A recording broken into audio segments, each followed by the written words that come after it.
Bienvenidos, soy Tino Palomino, esto es Entrevistas con Tino.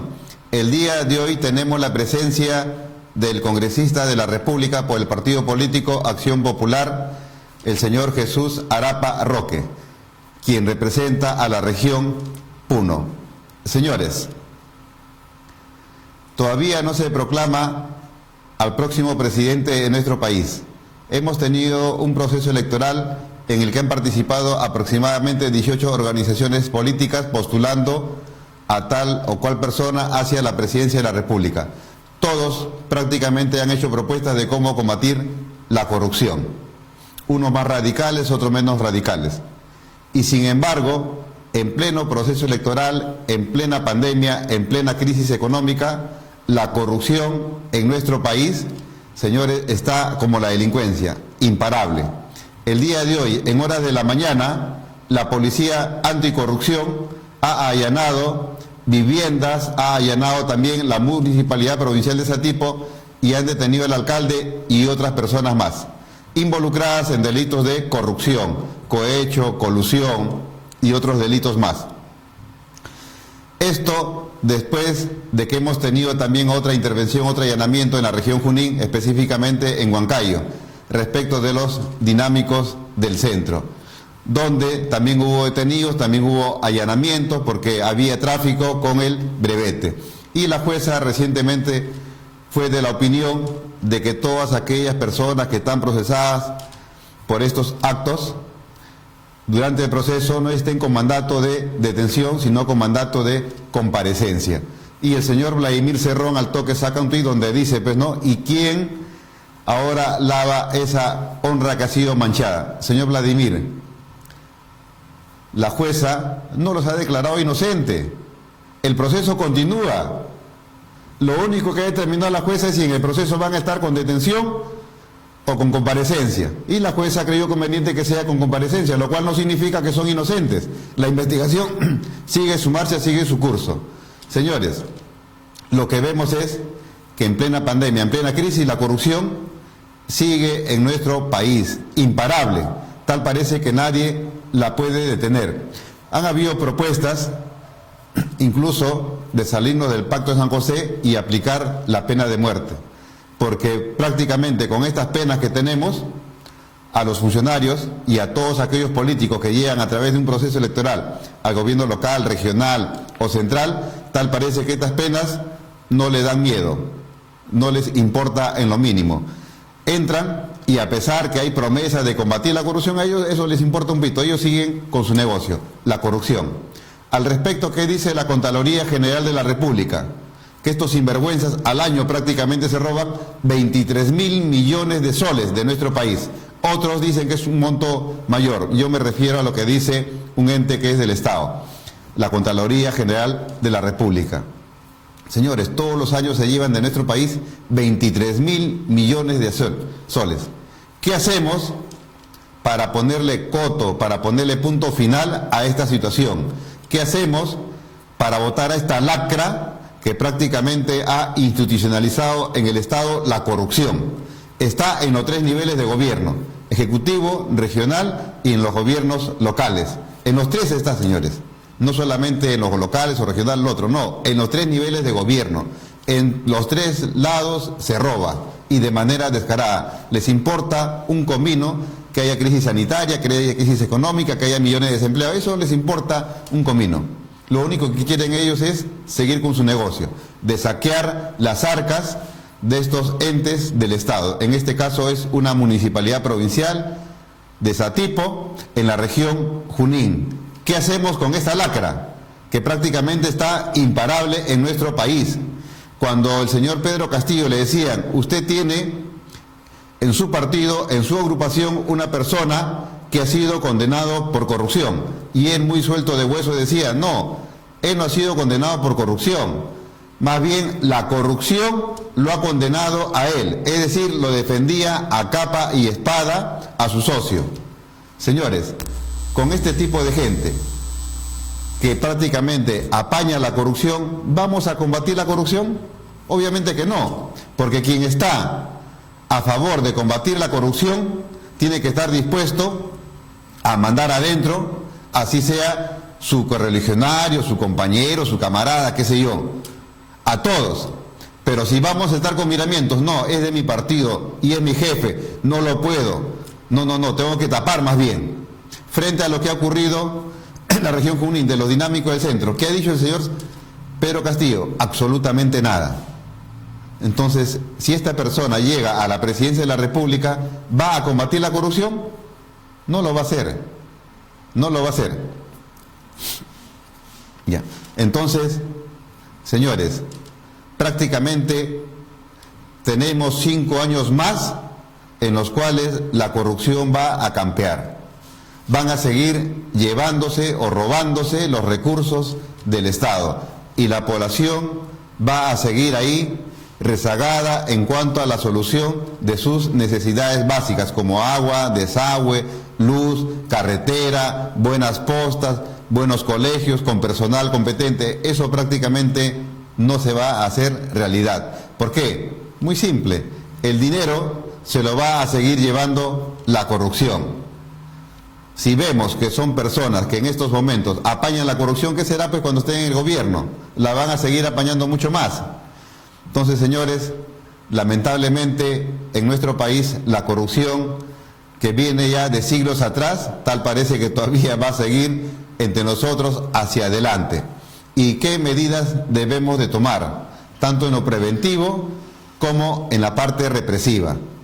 En la parte preventiva pensamos que se debe de retomar con esos cursos formativos en los colegios, porque hemos abandonado eso. Cursos, por ejemplo, como educación cívica, como religión, instrucción premilitar, que sembraban valores, desaparecieron de la currícula. Y también en la parte represiva, tal parece que estas penas son muy benignas para combatir la corrupción. Por ejemplo, consideramos delitos sumamente graves lo que es el narcotráfico, lo que es el asesinato. Señores, la corrupción es mucho más grave que el narcotráfico, la corrupción es mucho más grave que el asesinato, pues la corrupción se lleva millones y millones de nuestro país, condenando al atraso a la población de nuestro querido Perú. Tenemos niños que están prácticamente con anemia crónica, por culpa precisamente de estos miserables que se llevan los recursos del Estado, en vez de repartirlos pues para que estas personas tengan un mejor nivel de vida. Entonces, esto es mucho más grave que el narcotráfico, que el asesinato. Estos condenan a millones de peruanos al hambre, a la miseria. Y no es posible pues que tengan esas penas benignas de 6 años, 8 años o 15. Debería de equipararse pues con las penas del terrorismo, donde hay cadena perpetua. Lamentablemente en nuestro país no hay pena de muerte, pero sí hay cadena perpetua. Pienso que de repente se debe de modificar todos estos delitos que tienen que ver con actos de corrupción y ponerles pues cadena perpetua.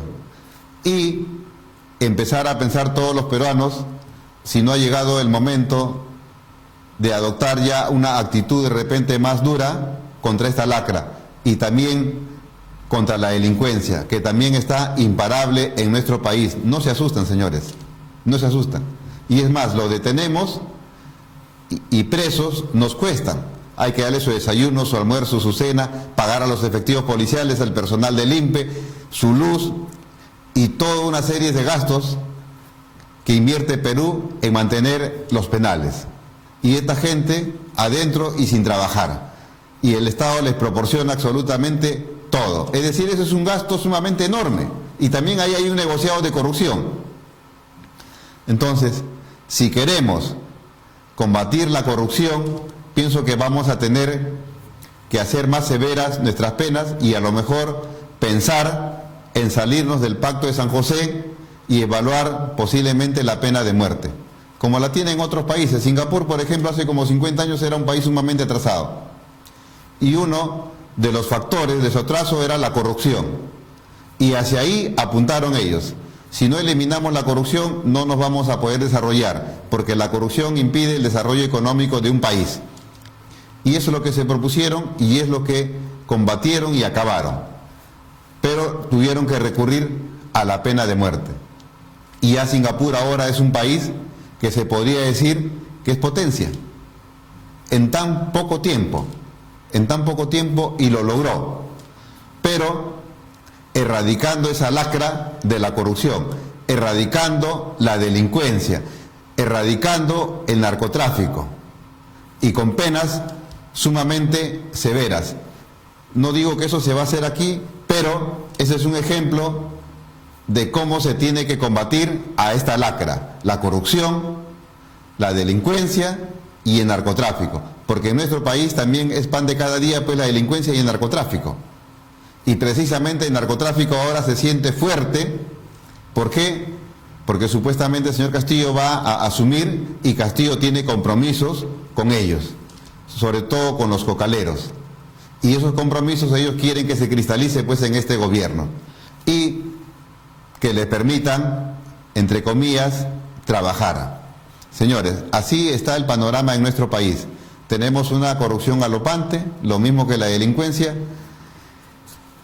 En breve nos vamos a conectar con el señor Jesús Arapa Roque, ¿no?, quien en estos momentos pues vienen debatiendo en el Congreso sobre la ampliación para ver si siguen trabajando, pero para ello tienen que conseguir los votos, y si no hay los votos, pues lamentablemente ahí quedaron, ¿sí? Ahí quedaron, y bueno, ya no habría marcha atrás, ya tendría que ser trabajo del próximo Congreso que se instale pues el 28 de julio del presente año. Lamentablemente pues este Congreso, al igual que el anterior, no ha podido elegir a los miembros del Tribunal Constitucional. Era una de las tareas que este Congreso se había propuesto, elegir a los miembros del Tribunal Constitucional, porque de los 7 integrantes, 6 tienen su mandato vencido, aproximadamente 2 años y medio, y hasta ahora no se puede elegir a sus reemplazantes. Este Congreso tuvo toda la voluntad de querer elegir a sus reemplazantes, pero de manera express salió una resolución del Poder Judicial suspendiendo esta facultad del Congreso de la República. Ante esa resolución, algunos congresistas dieron un paso al costado y otros decidieron continuar. Pero lamentablemente, cuando empezó la votación para elegir a los miembros del Tribunal Constitucional, no se consiguieron los votos. Necesitaban 87 votos a favor y no lograron llegar a esa cantidad de votos. Como consecuencia, este Congreso prácticamente respecto de esa tarea no la va a lograr. Ya tendrá que ser el próximo Congreso. Pero de acuerdo a la composición del próximo Congreso, tampoco habría los votos necesarios para elegir a los miembros que deben de reemplazar a esos magistrados que ya tienen su mandato vencido. Entonces, si el próximo Congreso tampoco logra elegir a los miembros del Tribunal Constitucional, prácticamente el próximo quinquenio, los actuales magistrados del Tribunal Constitucional tendrán que continuar en el ejercicio de sus funciones, desempeñándose en ese cargo. Y según los politólogos, ese es el riesgo, porque de los 7 magistrados, prácticamente 4 son de tendencia izquierdista y de repente van a convalidar los actos irregulares que pueda hacer la administración del próximo gobierno, que prácticamente va a ser el señor Pedro Castillo. Y tal parece que esa es la estrategia de ellos. Si al menos no tenemos los votos para poder cambiar a los actuales magistrados, pero al menos tenemos los votos para impedir que estos sean reemplazados. Y con eso blindamos a los actuales miembros del Tribunal Constitucional. Y eso pues no es algo democrático, porque lo que se quiere es que todo tribunal, antes que se venza su mandato, ya el Congreso de la República elija a sus reemplazos. Y una vez que termina su mandato, dejan el cargo e ingresan los recientes elegidos como magistrados del Tribunal Constitucional. Sin embargo, eso no ha ocurrido. El Congreso anterior precisamente fue disuelto por el señor Martín Vizcarra por querer elegir a los nuevos miembros del Tribunal Constitucional. Ante eso, el señor Martín Vizcarra sacó bajo la manga un nuevo concepto novedoso en el derecho constitucional, la negación fáctica de la cuestión de confianza, y lo cual fue prácticamente sancionado, corroborado por el actual Tribunal Constitucional. cuando el tribunal tenía que ponerse pues a la altura de circunstancias y decirle, señores, en la actual Constitución no existe esa figura de la negación fáctica, existe la negación y esa tiene que ser expresa y no fáctica como usted señala en su resolución de disolución del Congreso. Bueno, eso ya pasó, ya sucedió, se disolvió el Congreso, se eligió un nuevo Congreso, que tal parece que no fue del gusto del señor Martín Vizcarra y de otros seguidores de él, y le han impedido también a este Congreso elegir a los miembros del Tribunal Constitucional. A todas luces se ve pues que hay una mano que está detrás, una mano que no quiere que esos señores del Tribunal Constitucional sean removidos de su cargo. Tal parece que ellos están viendo la correlación de fuerzas. No, no podemos. No podemos elegir a personas que garanticen nuestros planes. Por lo tanto, tenemos que seguir con ellos. Y aparte de que no se puede elegir hasta ahora a los miembros del Tribunal Constitucional, hay otro tema que ha encendido pues la política de nuestro país, que es el tema de la Asamblea Constituyente, que cada vez está más fuerte porque el partido político Perú Libre lo sigue impulsando. Pero ellos no quieren pues una Asamblea Constituyente tal y como de repente el común de la gente lo piensa. Uno, ellos quieren que esa Asamblea Constituyente, el 60% de los que la lleguen a integrar sean elegidos por el voto popular y el 40% restante sean elegidos por las organizaciones populares de nuestro país, vale decir, frentes de defensa, sindicatos, ¿no?, u otras entidades. De manera tal que ellos ahí se asegurarían el 40% de los votos del próximo Congreso Constituyente. Y en ese 60% sacar pues un 15 o un 20% y tener mayoría en ese Congreso Constituyente. O sea, prácticamente todo lo han planificado. Ahora, pero esa Asamblea Constituyente no está prevista en la Constitución política actual. El artículo 206 establece los mecanismos, pero ahí no figura Asamblea Constituyente, lo cual significa, de acuerdo a los constitucionalistas, que primero tendría que modificarse ese artículo de la Constitución para llevar adelante una Asamblea Constituyente, porque si no, ¿en base a qué se haría una Asamblea Constituyente si la Constitución política actual, que es la ley de leyes, no lo permite? Y a eso se han abocado a hacer recolección de firmas a nivel nacional para hacer su referéndum y establecer y hacer su asamblea constituyente. Tal parece que el congresista Jesús Arapa Roque, por la sesión que ellos vienen llevando adelante en el Congreso de la República, no va a poder estar con nosotros, pero posiblemente esté con nosotros el congresista Oyola. Esperemos que haya fortuna, porque como les manifiesto, ahorita pues hay una sesión. Ya. Bienvenido, congresista Oyola. Congresista, ¿me escucha?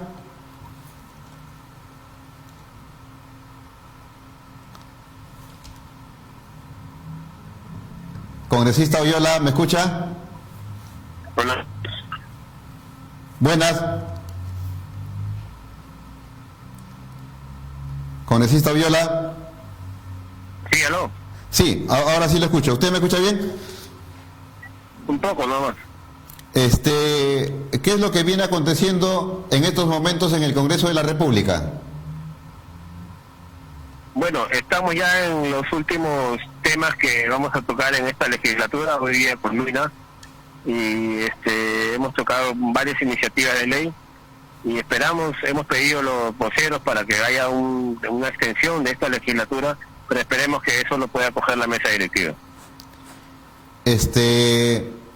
Respecto del mandato del Poder Judicial, ante el cual el Congreso de la República se rebeló y decidió continuar adelante con la elección de los miembros del Tribunal Constitucional, pero al final no obtuvieron los votos respectivos para elegir a los magistrados. Prácticamente un enfrentamiento que quedó en saco roto. No, nosotros no nos hemos rebelado, simplemente que hemos cumplido con lo que establece la Constitución. Nosotros no tenemos mandato imperativo y sobre todo cuando estipula claramente la Constitución que la elección de los miembros del Tribunal Constitucional es prerrogativa del Congreso de la República. No puede interferir otro poder del Estado en este tipo de funciones. Por lo tanto, nosotros consideramos que es impertinente lo que ha hecho el Poder Judicial y en este caso también lo que ha hecho el Ministerio Público al abrir una investigación preliminar, porque no corresponde a un congresista en la etapa justamente de la elección de un tribunal que ya tiene vencido más de 2 años su mandato, y además que hemos hecho nosotros prolijamente una elección con una evaluación meritocrática y que iba a terminar en la elección del tribunal. En sí, si se haya elegido o no, es el tema de los votos, pero no queda duda que esta es una prerrogativa del Congreso de la República. Lo que no entiendo es el accionar del Poder Judicial y del Ministerio Público. Una situación similar se presentó en el proceso electoral. Fueron prácticamente excluidos del proceso electoral 33 aspirantes al Congreso del PPC. Se fueron al Poder Judicial, salió la resolución favorable y sin embargo el Jurado Electoral Especial declaró eso inejecutable porque alteraba el cronograma. Es decir, el Jurado Nacional de Elecciones se puede dar el lujo de no acatar una resolución del Poder Judicial y la presidenta del Poder Judicial no dice absolutamente nada, como en el caso de ustedes, la señora Zoraida Ábalos tampoco dijo absolutamente nada. Así es, sobre todo que esta demanda de amparo ha sido aceptada de manera express. Hay muchas demandas que están pendientes de poder pronunciarse el Poder Judicial, sin embargo, esta ha salido muy rápido y eso causa sospecha, sobre todo cuando interfiere en la labor del Congreso de la República. Y esto no es por nosotros solamente, sino por la institución que significa el Congreso de la República, que tiene una independencia total y que sobre todo hemos estado nosotros enmarcados en lo que establece la Constitución. Por eso que nos parece muy extraño de que hayan instituciones que quieran hacer de que esto se detenga, que se cambie el Tribunal Constitucional, sobre todo cuando tienen el mandato vencido. Hay muchas demandas que están pendientes, pero que hasta ahorita no son aceptadas, y que de manera extraña esta ha sido aceptada, e incluso ha habido ya, como te digo, una investigación preliminar a los congresistas que hemos aceptado de que prosiga pues este proceso, que es, como te digo, constitucional. Tal parece que los actuales magistrados del Tribunal Constitucional se van a quedar el próximo quinquenio, porque de acuerdo a la correlación de fuerzas del nuevo Congreso, va a ser imposible que se pueda elegir a los nuevos miembros del Tribunal Constitucional. En realidad yo veo difícil de que el próximo Congreso pueda generar consenso alrededor de todas las bancadas que existen en el Congreso de la República, y lamentamos de que pueda continuar este Tribunal Constitucional, que es un tribunal politizado, que tiene una ideología que todos conocemos y que va a la par con el gobierno que ha sido electo. El tribunal debe ser neutro, debe ser un tribunal que en realidad sean personas que no tengan ningún vínculo político, y lo que nos han demostrado este Tribunal Constitucional es que ha estado siempre al servicio del gobierno, en este caso, por ejemplo, del presidente Vizcarra. Y yo creo que además deberían ya renunciar de mutuo propio, porque su mandato está vencido. Porque en todo caso tendríamos un tribunal que va a ser perpetuo, y creo que eso no es, porque la Constitución establece el periodo que debe estar un tribuno dentro del Tribunal Constitucional. Si bien es cierto que los votos que suman Perú Libre, Juntos por el Perú, Somos Perú y el Partido Morado no suman para poder llegar a los 87 votos y elegir a los miembros del Tribunal Constitucional de acuerdo a sus intereses, pero sí tienen los votos para impedir que se elijan a los reemplazantes de los actuales miembros. Yo me pregunto, ¿cuál es el interés que tienen en blindar a estos magistrados del Tribunal Constitucional? Efectivamente, tú lo has dicho, nosotros también nos preguntamos eso. Ellos dicen cuál es el interés que tienen los congresistas de querer cambiar el Tribunal Constitucional, y nuestro interés es simplemente que ellos tienen el mandato vencido. Es más, de los motivos por el que se cerró el Congreso anterior fue justamente la elección del Tribunal Constitucional, la modalidad. Y nosotros ahora lo hemos hecho justamente con los mecanismos que ese gobierno de Martín Vizcarra estableció en ese momento. Pero ahora nos preguntamos por qué es que ellos no quieren que se pueda elegir el Tribunal Constitucional. ¿Por qué quieren que se quede este Tribunal Constitucional? Y justamente el Partido Morado y justamente el Frente Amplio, que son partidos que están justamente apoyando al gobierno que ha entrado y también al que nos gobierna actualmente, como es el presidente Sadat. ¿Cuál es el interés de que permanezca este Tribunal Constitucional? Y evidentemente es porque es un tribunal que está pues digamos al servicio de ellos mismos, ¿no?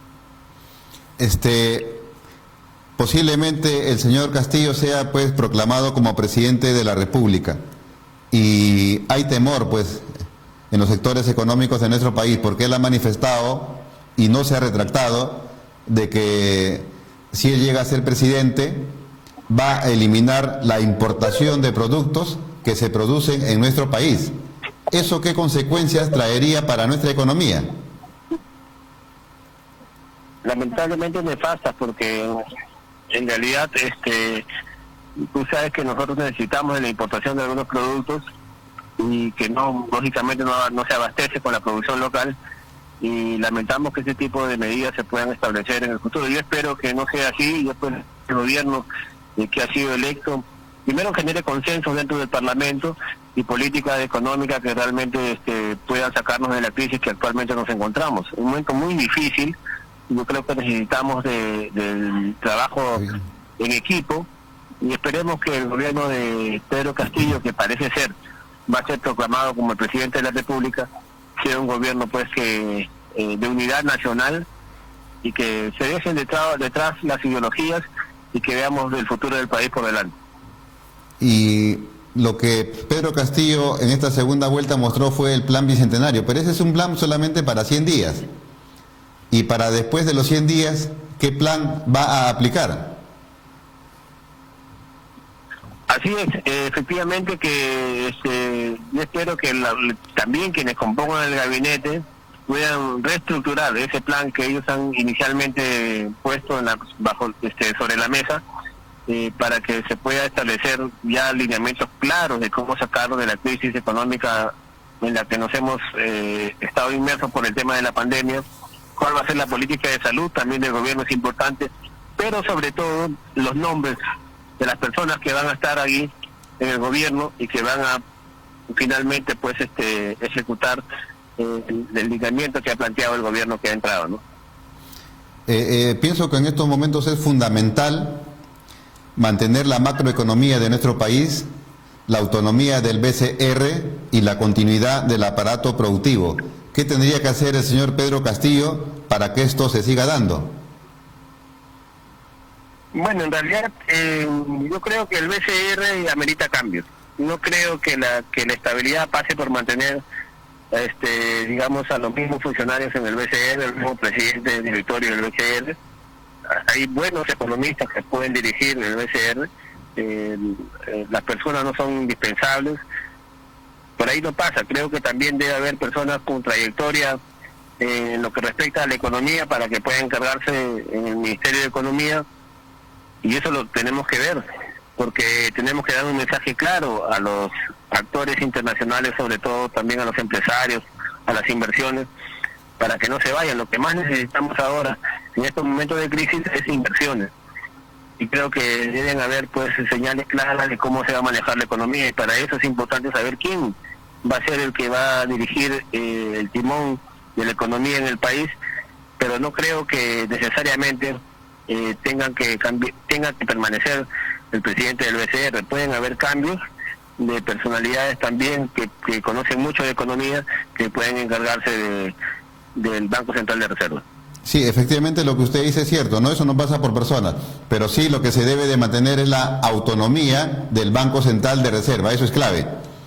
Definitivamente, yo creo que Julio Velarde ha cumplido un rol importante, a veces un poco pro bancario. Yo creo que nosotros también en el Congreso hemos dictado leyes para que el BCR entre a regular las tasas de interés como lo manda la Constitución. Él se ha negado a hacerlo, y creo que debería haber una persona que se pueda encargar del BCR con la misma independencia que debe tener, pero también cumpliendo la Constitución como para que pueda regular la tasa de interés. Ya. Señor congresista, ya para ir terminando la entrevista, ¿cuál es su presagio de lo que viene aconteciendo en el Congreso actualmente? ¿Van a poder lograr que se amplíe el periodo? Bueno, actualmente los congresistas están corriendo firmas para poder solicitar a la presidenta del Congreso se pueda ampliar la legislatura al menos 2 días para que se puedan tocar temas de insistencia, algunos temas pendientes dentro de la agenda que ha quedado pendiente, y podamos terminar con algunos proyectos de los congresistas que aún quedan, ¿no?, en el tintero. Esperemos que eso se pueda dar. De lo contrario, queda la comisión permanente que ha sido convocada para el día 20 y ahí veremos algunos proyectos. Definitivamente lo del Tribunal Constitucional ya no va. No, yo creo que ya eso es un tema cerrado. Lamentablemente hubo la intención de este Congreso de poder elegir al Tribunal Constitucional. Hay una situación mediática que ha impedido ello y lamentablemente algunos congresistas que se han visto atemorizados por esta demanda que no les ha permitido poder votar, ¿no? Hacemos votos para que el próximo Congreso llegue a consenso y pueda cambiarse este tribunal que ya está vencido, y también a la dignidad que deben tener los miembros del Tribunal Constitucional actual, que deben renunciar a sus cargos, porque ya tienen cargos vencidos. Sé que algunos lo van a hacer, otros no, pero espero que el próximo Congreso pueda elegir al Tribunal Constitucional, sobre todo que sea neutral y no un tribunal que esté al servicio del gobierno de turno. Señor congresista, le agradecemos su participación. Muchas gracias. Hasta otra oportunidad. Muchas gracias. Buenas noches. Señores, hemos tenido la participación del congresista Oyola, quien nos ha manifestado que en estos momentos en el Congreso de la República se viene debatiendo respecto de una ampliación de la presente legislatura al menos por 2 días para lograr sacar algunos proyectos que se han quedado pendientes. Lamentablemente lo del Tribunal Constitucional, prácticamente eso no va y sería tarea del próximo Congreso de la República, siempre y cuando se lleguen a consensos y puedan elegir a los 6 integrantes del Tribunal Constitucional y reemplazar esos 6 que ya tienen su mandato vencido. Señores, eso ha sido todo por hoy. Nos vemos el día lunes en el mismo horario. Muchas gracias.